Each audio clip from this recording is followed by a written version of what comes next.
Tara guys, samahan niyo akong magluto ng ating pananghalian. Eto nga at naka-miss and plus na ako. Sa lutong ito, ang madalas kong ginagamit ay chicken pero dahil gusto ko ng pork, eto ang gagawin natin. Nag-isa na ako ng bawang at isinunod ko na rin ng sibuyas. Ay teka, parang nasunog ata ang bawang. Eto naman ngayon ang ating pork. Chinap na yan. Hala, umuusok. Ay, oo nga pala. Galing pala siya sa freezer. Late na kasi ako nakapagluto dahil naglaba ako kanina. Sandamakmak ba naman yung nilabhan ko? Pero teka lang, haluin muna natin to hanggang mag golden brown siya. At kapag golden brown na siya or brown na, saka naman natin ilagay ang carrots. At pagkatapos naman ng carrots, haluin natin ng kaunti. Ilagay naman natin ang patatas. Ay, teka, parang anlandi ko naman magsalita. Pero okay lang yan, tulad ng paglalandi mo sa iba. Char!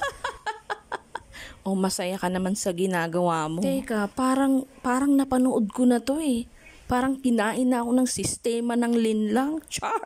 O siya, ituloy na natin tong niluluto ko. Nilagyan ko na nga rin pala yan ng pampalasa tulad ng asin at paminta.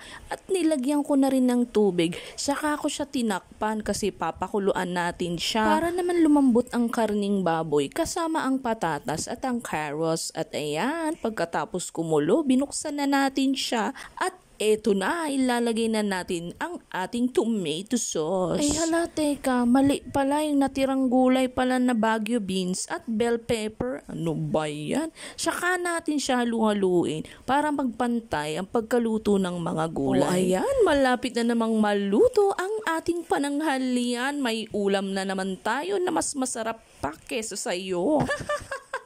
Joke lang guys, kayo naman. O ayan, ito na, totoo na to. Ilagay na natin ng tomato sauce at kaunting toyo para naman hindi siya sobrang pula. At nilagyan ko rin siya ng sikreto na makakain ng mga bata. Kaunting asukal lang para hindi malasa ng mga bata ang asim ng tomato sauce. Shout out nga pala kay Richelle Kuya Bona. Maraming salamat po sa inyong suporta. Follow for more!